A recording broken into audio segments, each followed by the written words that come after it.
¿Qué significa liderar sin antifaz? Los negocios nacen, se mantienen y crecen, sí, y solo si existe una transferencia de valor real de los líderes hacia las organizaciones, de las personas hacia las empresas. Las empresas crean un producto o servicio que agrega valor a los clientes y el cliente finalmente paga al empresario por dicho producto o servicio. En el liderazgo sucede algo similar. Como líderes debemos liderar sin antifaz. Liderar sin antifaz significa entregar valor a aquellas personas que nos siguen. Y la única manera de realmente hacer crecer nuestro liderazgo es la entrega de valor constante y recompensar realmente a las personas que nos siguen con el compromiso y la lealtad de nuestra visión hacia los demás. La relación líder y seguidores o líder y colaboradores es un proceso que va en crecimiento desde que el individuo entra en contacto con el líder, o sea, desde que las personas nos conocen como líder de su equipo de trabajo o de su organización, y en muchos casos se construye en el futuro. Es muy importante que tengamos en cuenta que la forma de aportar valor del líder a las organizaciones y a las personas tiene 4 niveles. El nivel espiritual, que tiene que ver con el propósito para el que lideramos, y que no me refiero realmente a lo que tiene que ver con aspectos religiosos o dogmáticos, tiene que ver con compartir nuestra perspectiva e entusiasmar hacia los demás, proveer una fuente de motivación, determinación y fortaleza, un propósito superior que le dé significado al proyecto, al trabajo, al día a día de nuestra labor como líderes. Por eso es que básicamente la conexión o el aporte de espiritualidad tiene que ver con lograr esa conexión del día a día y ese propósito superior. Y la única razón por la cual los negocios nacen, se mantienen y crecen es porque realmente agregan un valor hacia la sociedad. En el momento en que dejan de agregar valor, una organización deja de tener realmente esa conexión con el mercado, con sus clientes y sobre todo con sus empleados. Por lo tanto, otra organización entrega un mayor valor en el momento en que la organización que lo estaba dando deja de hacerlo, y finalmente el beneficio que obtiene al final de la conexión espiritual con su liderazgo el líder es entender realmente el para qué hace lo que hace como líder y como gestor de una organización. El segundo nivel es el nivel emocional.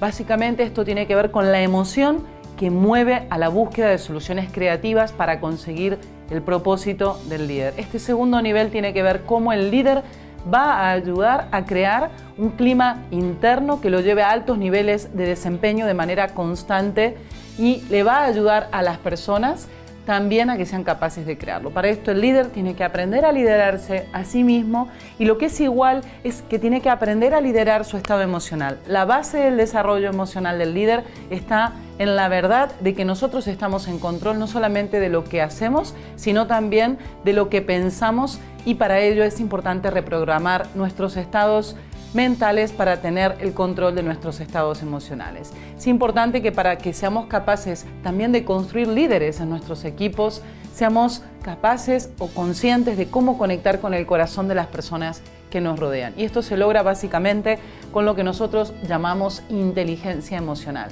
La inteligencia emocional está basada en 4 pilares que iremos profundizando en los próximos encuentros, y tiene que ver con la autoconciencia, la autogestión, la conciencia social y la gestión de las relaciones. Estas habilidades se pueden aprender y te van a permitir conectar a nivel emocional con las personas. A este nivel de entrega de valor, lo que vas a poder hacer es enseñar a las personas que lideras sobre el poder de las relaciones, la importancia de la política, de los valores de la organización, cómo influir en otros, y por sobre todas las cuestiones que es interesante a tener en cuenta es que vas a descubrir la capacidad que tienes sobre tu propia inteligencia emocional.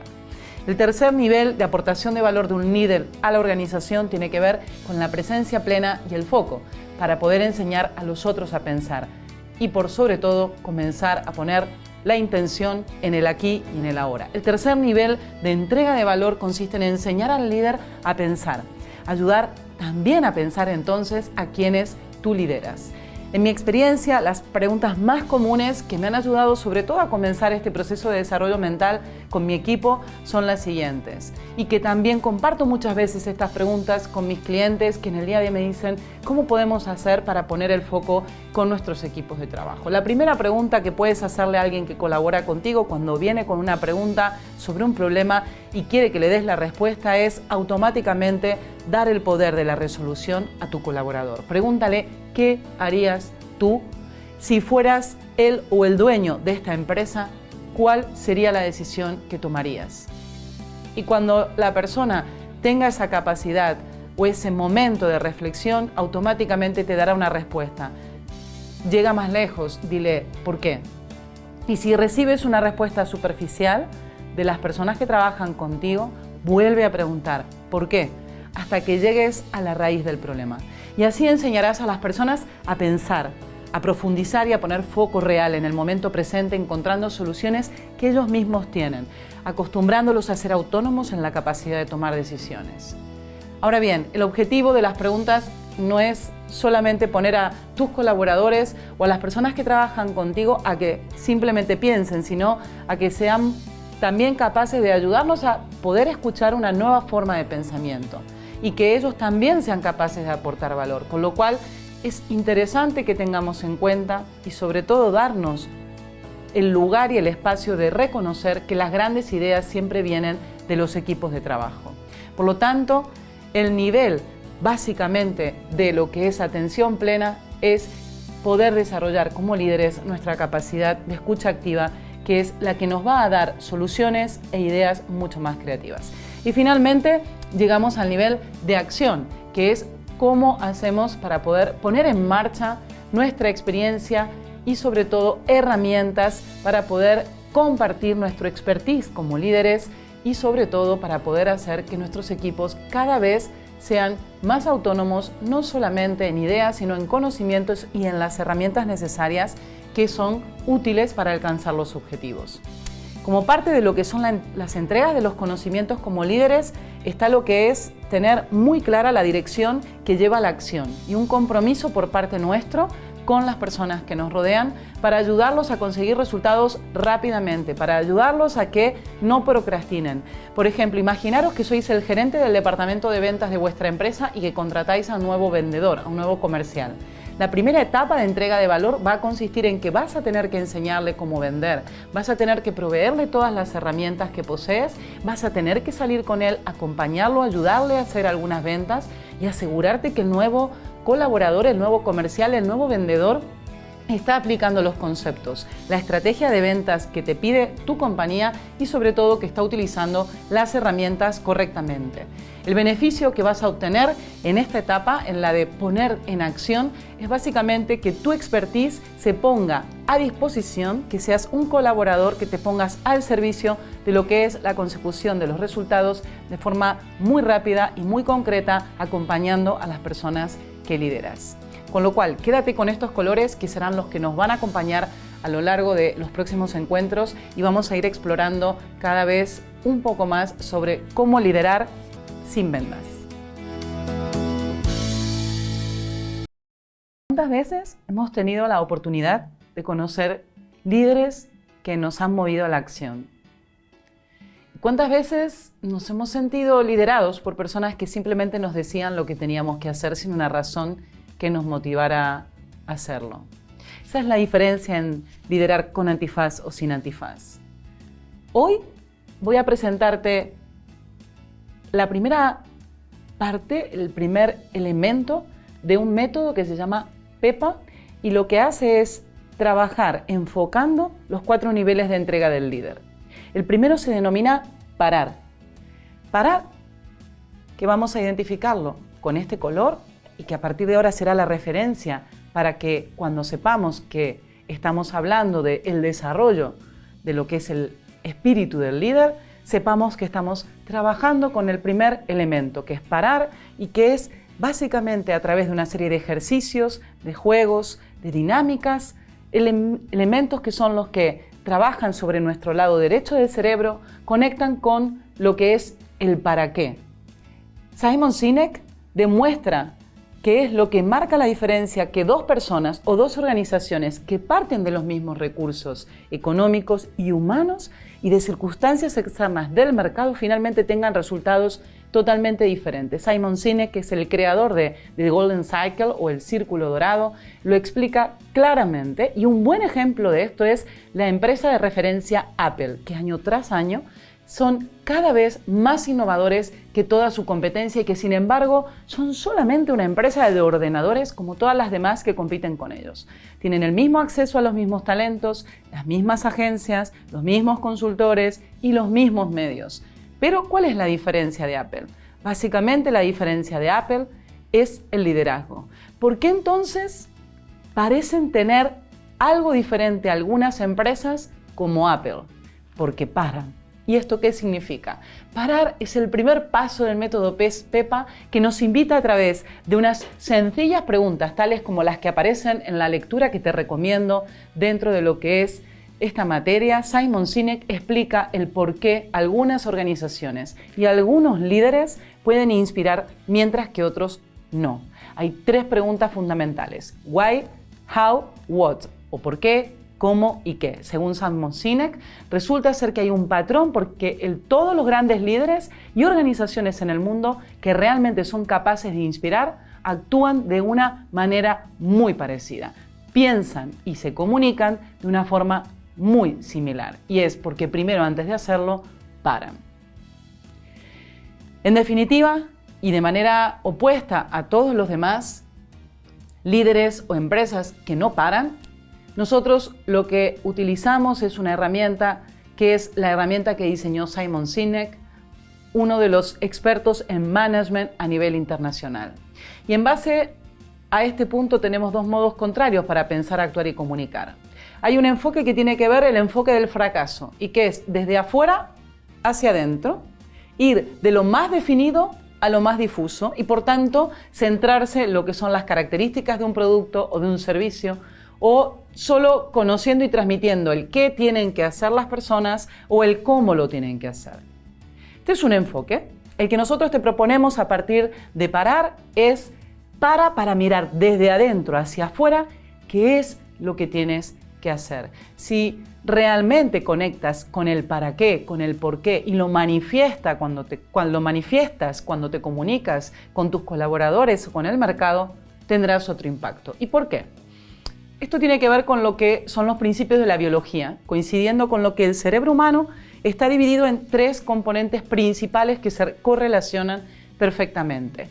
Parar lo que hace es ayudar a conectar a las personas con el para qué, con cuál es el propósito, cuál es la causa, cuál es la creencia, por qué existe esta compañía, cuál es la razón como líder para que te levantes cada mañana a liderarla y por qué debería importarle a alguien lo que tú vas a decirle. Esto tiene que ver con un mensaje que nuestro cerebro capta desde el cerebro límbico, que es el responsable de nuestros sentimientos, como la confianza, la lealtad y en general del comportamiento humano y de la toma de decisiones. Desde el parar podemos articular el cómo, porque estamos empezando con el por qué. Y cuando empezamos con el por qué o con el para qué, lo que hacemos es permitirle a las personas razonar con las cosas tangibles que decimos y hacemos, dando pie a lo que son las decisiones instintivas.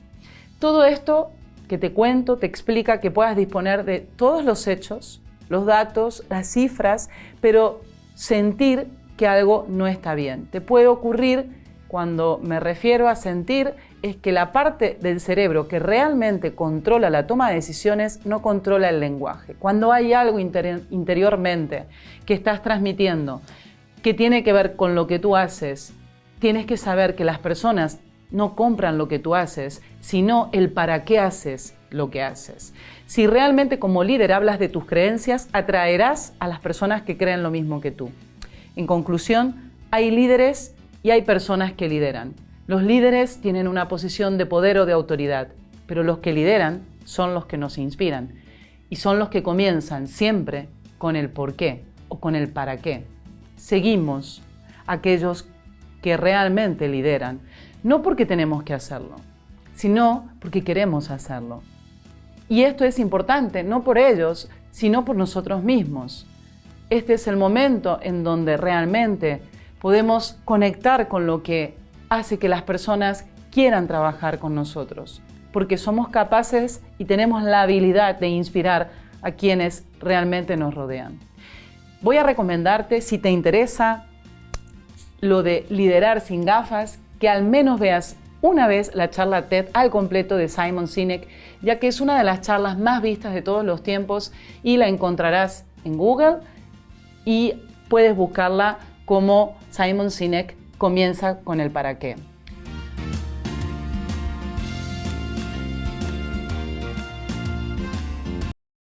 Los 4 niveles de entrega de valor del líder hacia la organización y sus equipos.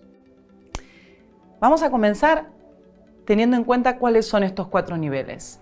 El primer nivel es el nivel espiritual, que tiene que ver con el propósito de para qué lideras. El segundo tiene que ver con el nivel emocional, que es la emoción que ocurre, que sentimos y que nos mueve a la búsqueda creativa de soluciones una vez que nos respondemos el para qué.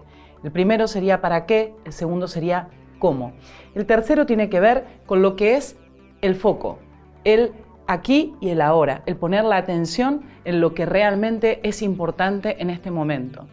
Y entonces este responde a la pregunta ¿dónde? Y finalmente el nivel de la acción, que tiene que ver con lo que nos moviliza a poner en marcha para compartir conocimientos y herramientas con las personas con las que colaboramos en nuestras organizaciones. Y esto básicamente lo que nos va a dar es lo que es el action plan, la forma, de qué manera. Con lo cual los 2 primeros corresponden a lo que es la actividad del lado derecho de nuestro cerebro y los 2 últimos lo que corresponde a la actividad del lado izquierdo de nuestro cerebro. Vamos al detalle. Si bien es cierto que no han cambiado enormemente los modelos de liderazgo, por el contrario, actualmente hay más de 50.000 científicos investigando actualmente cómo funciona el cerebro. Por ese motivo no tendría sentido no aplicar todo el conocimiento de las neurociencias al mundo del liderazgo y de la transformación de las organizaciones actuales. Tal como vimos recién, con lo que tiene que ver con los 4 niveles de energía del líder, para poder realmente en el nivel 1, que es el nivel espiritual, tener realmente un impacto y poder desarrollarlo en profundidad, trabajaremos con un método que se llama PEPA. La primera parte de PEPA habla de parar y precisamente parar se enfoca al primer nivel de lo que es la entrega de valor del líder, el nivel espiritual. Esto es importante porque parar tiene que ver con ayudar a los líderes a desarrollar la capacidad de reflexión, hacer una pausa estratégica en el día a día del líder, darle la posibilidad de que asuma la responsabilidad de potenciar su cerebro para estar en las mejores condiciones de desempeñar cualquier tarea, por más compleja o difícil que ésta sea. Parar significa tomarnos 5 a 10 minutos cotidianos, al comienzo de la jornada y al final del día. Al comienzo para conectar con nosotros y al final del día para reflexionar. Parar es apostar por un liderazgo saludable, es cuidarnos como líderes con un cerebro balanceado, trabajar hábitos relacionados con lo que es el estado mental y físico. Parar dentro de lo que es el método PEPA de neuroliderazgo te permite pausar día a día, instantes, minutos. ¿Para qué? Para que seas capaz de crear una cultura saludable en la organización, para que seas capaz de crear entornos de colaboración, entornos donde se fomenta el intercambio de ideas, donde hay una cultura en donde podemos reconocer como líderes nuestra vulnerabilidad, podemos hablar de un yo no sé y somos capaces de conectar con las personas que nos rodean desde un lugar más humano. Parar tiene que ver con abrazar la diversidad de las nuevas generaciones como fuente de enriquecimiento para enfrentarnos juntos a este mundo organizacional denominado VUCA, volátil, incierto, complejo y ambiguo.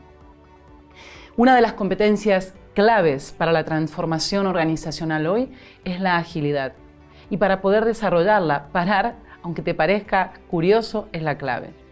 El neuroliderazgo ha puesto en valor la intuición, esa inteligencia inconsciente que te va a permitir ser más ágil a la hora de lanzar nuevos productos y servicios, a la hora de trabajar con generaciones que ponen el valor y el foco en otras perspectivas diferentes. Otra de las competencias más demandadas en la transformación organizacional es la inteligencia social, que es la capacidad para conectar con los demás, para empatizar y adaptarnos a diferentes escenarios trabajando con equipos virtuales. Los millennials demandan un estilo de liderazgo mucho más cercano, más reflexivo, más conectado con lo que es el liderazgo humano. Este estilo es mucho más acorde a lo que hablamos en el campo de neuroliderazgo. Estamos en un momento en donde más que nunca se necesitan neurolíderes que puedan parar, ¿para qué? Para inspirar, para integrar, para co-crear, para conectar equipos de distintas culturas y generaciones, para desarrollar la inteligencia colectiva dentro de las organizaciones, para ser más creativos y más intuitivos, desarrollando lo que es el hemisferio derecho de nuestro cerebro. Parar significa trabajar momentos de tu día a día para tomar distancia del estrés y del ajetreo cotidiano y, lo que es mejor, descubrir las claves de cómo funciona tu cerebro, de cómo puedes detener esa incesante actividad y cómo las neurociencias pueden ayudarte a convertirte en la mejor versión del líder que hay en ti a lo largo de los ejercicios que vamos a proponerte con Parar. Herramienta para que puedas trabajar el primer paso del método PEPA, parar. ¿Has escuchado hablar alguna vez del Ikigai? Los japoneses tienen esta palabra para identificar lo que realmente les motiva para comenzar cada mañana. Identifican el propósito como el perfecto mix de lo que les apasiona y lo que hace bien, lo que ellos hacen bien. La isla de Okinawa, donde el concepto de Ikigai ha nacido, es la parte del mundo con mayores de 100 años entre la población. La mayoría de las personas mayores de 100 años viven allí. Así de potente para los japoneses puede ser el efecto de tener claro el propósito en la vida y cómo alcanzarlo. Solo teniendo claro a dónde apuntamos podremos elegir cómo utilizar y desarrollar nuestros talentos. Es parte de la filosofía de Ikigai.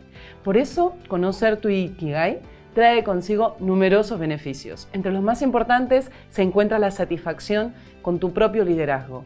Eso que todo el tiempo, todos los que lideramos deseamos sentir. Saber que nuestros actos tienen valor dentro de las organizaciones que formamos parte. Para identificar tu razón de liderar, la pregunta o la clave tiene que ver con 4 elementos fundamentales. En primer lugar, hay una pregunta que puede servirte y es: ¿qué es lo que más te apasiona del ejercicio de tu liderazgo? 2. ¿Qué es lo que tu organización y tu equipo verdaderamente necesitan? 3. ¿En qué eres francamente bueno como líder? Y la última, que a todos también nos interesa, y es: ¿podemos ser remunerados o pueden remunerarte por ello? Para poder ir más lejos aún de tu Ikigai, te propongo que realices tu propio análisis DAFO como líder de tu equipo, de tu organización, e identifiques las áreas de oportunidad que consideras que tú debes trabajar. Poner en acción tu Ikigai no es cumplir con algo al pie de la letra y luego reprocharte a ti mismo si no lo cumples. En realidad, esto tiene más que ver con disfrutar del momento presente, del liderazgo que actualmente llevas adelante, estar aquí y ahora para dar lo mejor de ti y sobre todo que tu mente esté totalmente consciente y siendo feliz disfrutando de lo que estás haciendo en este momento sin distraerte con mirar al pasado o poner expectativas innecesarias en el futuro.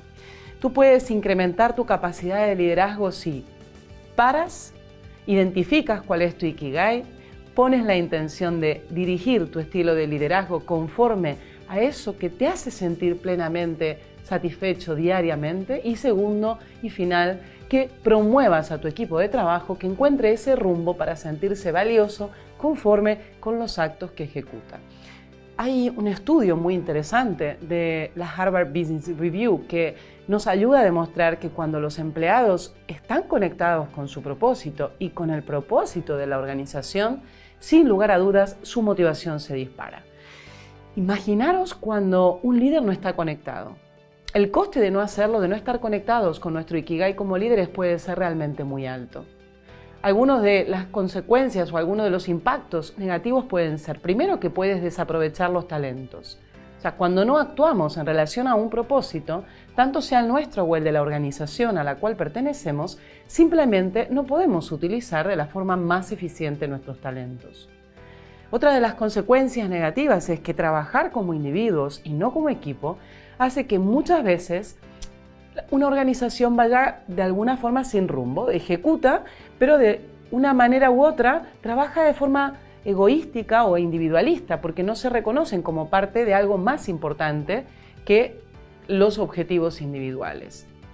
El hecho también de que no tengamos claro cuál es nuestro Ikigai, que no estemos conectados con nuestros verdaderos talentos y capacidades, es que aumenta la desmotivación. El hecho de no tener un propósito claro hace que las personas se sientan desmotivadas porque realmente no reconocen un impacto real de su trabajo. Saber que están haciendo algo en la línea con los objetivos de la organización, sin duda aumenta el compromiso. Por lo tanto, quiero compartir hoy contigo 6 pasos para que podamos implementar o ayudarte a implantar una estrategia de gestión y desarrollo de talento propio tuyo que puedas luego trasladar a tus equipos. Vamos con ello. El primer punto es: empieza por lo que te apasiona. Pregúntate, ¿qué harías en tu vida como líder sin ser remunerado? Empezar por lo que te gusta es la clave para identificar el propósito. Si sabes a dónde vas, podrás encontrar la forma de hacerlo más en línea con tus pasiones. Identifica tus valores es el segundo paso. ¿Cuál es el valor más importante que quieres vivir como líder? Los valores representan tus raíces y tenerlos presentes te ayuda a caminar hacia tu verdadero propósito. El tercer paso es reconocer qué resultados realmente son los que a ti te dan más satisfacción. El mix entre valores, pasiones y resultados es lo que va a ayudarte a identificar el impacto que quieres tener en tu carrera como líder y cómo alcanzarlo de la forma que es mejor para ti. Paso 4. Alinea los objetivos individuales, los que tú tienes, con los de tu equipo. Conviértelos en tus socios. Trata que tus objetivos y los de las personas de tu equipo estén en armonía con lo que es el propósito de la organización. Cuanto más se acerquen al propósito global, más fuerte y más impactos individuales se amplificarán dentro del equipo conjunto. Trata de redefinir lo que son realmente los retos de cada uno y cómo pueden tener un efecto potente dentro de lo que es el objetivo global. El paso 5 tiene que ver con premiar los comportamientos en la línea con el propósito. Los objetivos y los indicadores de performance tendrían que realmente premiar no solamente los objetivos que son tácticos, que son los de venta, de reducción de costes, de impacto en marketing, también tendrían que premiar a los objetivos estratégicos, los que representan el propósito a medio o largo plazo. Así que, por ejemplo, si alguien contribuye de forma importante en tu objetivo final dentro de lo que te pide la organización, celebra ese comportamiento. Y por último, el sexto paso es: busca una definición común de éxito dentro de tu equipo. Prueba a sentarte con tu equipo y a proponer de forma un pacto entre todos para escribir la definición del éxito de tu equipo de trabajo. Verás la diferencia que puede hacerse no solo definiendo, por ejemplo, el equipo de finanzas o el de soporte al cliente, como por ejemplo el de inversiones de la empresa, cómo cada uno de ellos tendrá una visión y definirá el éxito de una manera diferente. A que descubras tu arquetipo de líder. El primer paso del método PEPA te invita a descubrirte, a potenciarte, a equilibrarte como líder. Desde el principio de la humanidad, el hombre le ha intrigado saber quién es y por qué funciona como funciona. Y yo no he sido la excepción. En algún momento me hice la clásica pregunta que seguramente tú también te has hecho. ¿Quién soy yo como líder? ¿Por qué pienso como pienso cuando lidero? ¿Qué me lleva a comportarme de una forma en algunos momentos y de otra en otros frente a retos y dificultades? Con el tiempo y el aprendizaje me di cuenta que este trabajo es titánico, no solo por lo profundo, sino también por la cantidad de rutas disponibles. Y una de ellas fue conocer los arquetipos. Los arquetipos nos permiten sacar el máximo partido como líderes y conseguir los resultados de negocio y los resultados cualitativos que queremos dentro de una organización y con nuestros equipos. Es por eso que hoy voy a presentarte una herramienta que te va a permitir entender cómo nos influencian. Pero vamos a comenzar desde el principio. ¿Qué significa un arquetipo? Te lo cuento con un ejemplo. Si te digo, yo soy una directiva guerrera, ¿tú qué pensarías de mí? ¿Cuáles serían mis características? O por ejemplo, si te digo, ese hombre es un mal jefe, o aquella mujer es una buena gestora de equipos, ¿cómo sería? Sin siquiera haber compartido con ellos una palabra, ¿qué ideas vienen a tu mente? Seguro que has creado una imagen basada en una directiva guerrera, en un mal jefe o en una buena gestora de equipos. ¿Por qué? Porque esos son arquetipos, o sea, son modelos comunes en todas las culturas y son construidos a base de nuestras creencias, de los relatos que hemos escuchado y de los mitos que hemos aprendido. Esta identificación forma parte de lo que se denomina lenguaje universal, que es algo innato a todos los seres humanos y no se puede adquirir de ninguna otra forma. Es una especie de biblioteca universal de sabiduría a la que todos tenemos acceso. Y a esto se le llamó inconsciente colectivo. Inconsciente colectivo fue la teoría del psiquiatra Carl Jung. Y también es inconsciente la clasificación interna que todos hacemos de nuestros colaboradores o de las personas cercanas con quienes trabajamos. Por ejemplo, los intelectuales, con los que sabemos que no podemos disfrutar un partido de fútbol, o los deportistas, con los que sabemos que comentar un libro que acabamos de leer no va a ser el tema de conversación más interesante. Siempre tenemos supuestos. Por eso, en este momento, seguramente te estarás haciendo la pregunta, ¿y a mí de qué me sirve conocer cuál es mi arquetipo como líder? En principio, para conocer cómo nos influencian. Aunque no los podemos cambiar, podemos aprovechar la influencia que ejercen en nosotros e inclusive gestionarla. Conocer los arquetipos del liderazgo nos permite entender por qué nos relacionamos como nos relacionamos e incluso saber por qué unas personas nos caen mejor que otras. Adicionalmente, nos va a dar luces para conocer el arquetipo de los demás y sobre todo mejorar nuestras relaciones laborales. Actualmente, en el mundo del neuroliderazgo utilizamos la herramienta de arquetipos de Carl Jung y cada uno de ellos tienen atributos y sombras y satisfacen 4 de las necesidades básicas que todos tenemos y que son nuestra gran motivación en la vida.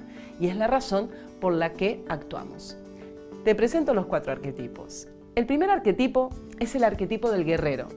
El guerrero es valiente, preciso, directo, práctico, no le gusta perder el tiempo, no le atrae lo sentimental, lo dramático, lo emocional, solo quiere seguir instrucciones, ser eficiente y satisface la necesidad humana del control.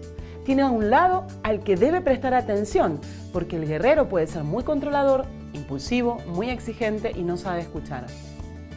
Suele estar presente este tipo de arquetipo en muchos líderes de negocios, directores comerciales, de desarrollo de negocios, gerentes que están muy orientados a los resultados.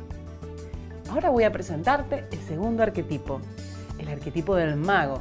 El mago es el soñador, es el aventurero, es el espontáneo, el divertido, el encantador, que le gustan las reuniones sociales, ser el alma de la fiesta, es el gran networker, todo el mundo lo busca y lo quiere.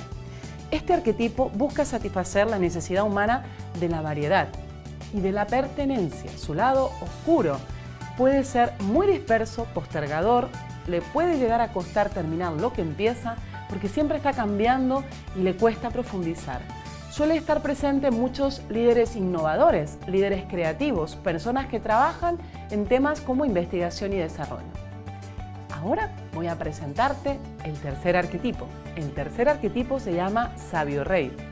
El sabio rey es estudioso, metódico, analítico, estructurado, evita el trabajo en equipo, satisface la necesidad humana de la importancia, piensa antes de actuar, por lo que nunca toma decisiones que no haya analizado muy profundamente. Y esto muchas veces lo hace parecer lento en la toma de decisiones. Inclusive puede ser percibido a veces como algo obsesivo y quizás no demasiado positivo. Suelen estar presentes en muchos líderes estratégicos o es el perfil de un CEO y un director general. Y finalmente, el 4 arquetipo, el arquetipo del amante. Servicial, empático, comprometido, disfruta lo social, le gusta tener muchos amigos, le cuesta decir que no, es excelente escuchando y negociando conflictos. Sin embargo, puede ser dependiente, posesivo e influenciable. A un amante no puedes dejar de contestarle un mensaje, ya que todo se lo va a tomar personal. Suelen estar presentes en muchos responsables de recursos humanos o de atención al cliente o aquellos que se ocupan del desarrollo de personas, captación y retención del talento o quienes trabajan poniendo foco 100% en lo relacional. Ahora que te he contado los 4 arquetipos existentes, es importante acotar que estos arquetipos que te he presentado son en su más pura expresión, con lo cual nadie es 100% uno de ellos. Somos una mezcla de ellos, llegando a tener arquetipos dominantes y no dominantes. Saber la combinación de estos podrá ayudarte a conocerte y a relacionarte mejor con los demás en tu entorno organizacional. Es mucho lo que hay que decir de ellos y esto es solo un pequeño avance para que tú mejores en tu autodescubrimiento como líder. Si quieres saber un poco más o conocer tu arquetipo, te invito a que realices el test de los... Todo nuestro potencial se logra simplemente con la integración de los opuestos. Es un causa-efecto. Los arquetipos son como una tela de araña. Cuando tocas uno, todos se afectan. La integración es sin duda una de las experiencias más transformadoras que existe y que podemos hacer frente a lo que es nuestra sombra, esa parte del arquetipo que no queremos ver, para poder entender mejor cómo funcionamos y de esta forma poder sobre todo entender mejor cómo funcionan las personas que lideramos. Probablemente ya a estas alturas hayas hecho el test y hayas visto algunos aspectos interesantes de tu arquetipo o de tus arquetipos. Y quizás tenías alguno de ellos en 0. No te preocupes. Carl Jung decía, cuanto mayor sea el contraste, mayor es el potencial. Vamos a poner algunos ejemplos concretos de integraciones fundamentales como líderes para poder potenciar nuestros arquetipos. Por ejemplo, en primer lugar, la integración del líder guerrero. Para el guerrero, los líderes guerreros, es importante que acepten su vulnerabilidad. Mientras más gruesa es la armadura, más tiene que proteger probablemente un gran corazón que necesita ser guardado celosamente, sobre todo para evitar exponerse al dolor. Como los guerreros no tienen miedo, evitar la proximidad para no arriesgarse. Por lo tanto, compartir proyectos con ellos, situaciones profesionales, con arquetipos, por ejemplo, de la característica del amante, pueden ser mucha utilidad para poder conectar con esas emociones que son tan necesarias para el guerrero. Para el arquetipo del amante, mantener el control de sus emociones es el reto. Todas las personas buscan satisfacer sus necesidades humanas: control, pertenencia, importancia, amor, conexión, variedad. Las reacciones, los comentarios, los estados de humor generalmente están orientados a lograr mayoritariamente esa satisfacción. No tiene que ver todo con nosotros, ni tiene que ver todo con el amante. O sea que compartir proyectos y situaciones profesionales con este arquetipo es fundamental hacerlo con guerreros, que son los que le van a poder ayudar a entender los límites entre ellos y los demás. El guerrero y el amante, compartiendo tiempo juntos, pueden realmente complementarse e integrar sus polaridades. La integración del sabio rey es la tercera. El sabio rey utiliza su capacidad de análisis para diferentes cosas. Podría usarla también para aislarse y evitar socializar o demostrarse a sí mismo sus capacidades. Por eso es interesante reflexionar al respecto, ya que aquí podría estar la clave para conocer al que sea de arquetipo sabio rey y que pueda equilibrarse. Compartir proyectos y situaciones profesionales con el arquetipo del mago puede ayudarle muchísimo al rey, porque le va a servir sobre todo para desarrollar su imaginación, su intuición y ver más allá de lo que no puede tocar en lo concreto y en lo realista. Y finalmente tenemos el arquetipo del mago. El mago necesita aterrizar. Su cable a tierra es el sabio rey. Tener una imaginación tan fértil lo hace muy divertido, muy interesante, pero también hay que ayudarlo a que se pueda concentrar para concretar los objetivos. A haceros una pregunta, mis queridos magos. ¿De qué os escondéis cuando usáis disfraces? ¿A qué le huyen no profundizando? ¿Cuál es la ganancia? Os voy a proponer como ejercicio de integración final que reflexionen en lo que hemos aprendido hoy juntos y que utilicen una ficha que vais a encontrar dentro de los materiales para que trabajen básicamente lo que es el círculo de oro, que es una herramienta de Simon Sinek, y que puedan integrar lo que son las necesidades de vuestra organización, vuestro estilo de liderazgo con el arquetipo, las necesidades de vuestros colaboradores y del equipo global de vuestra organización.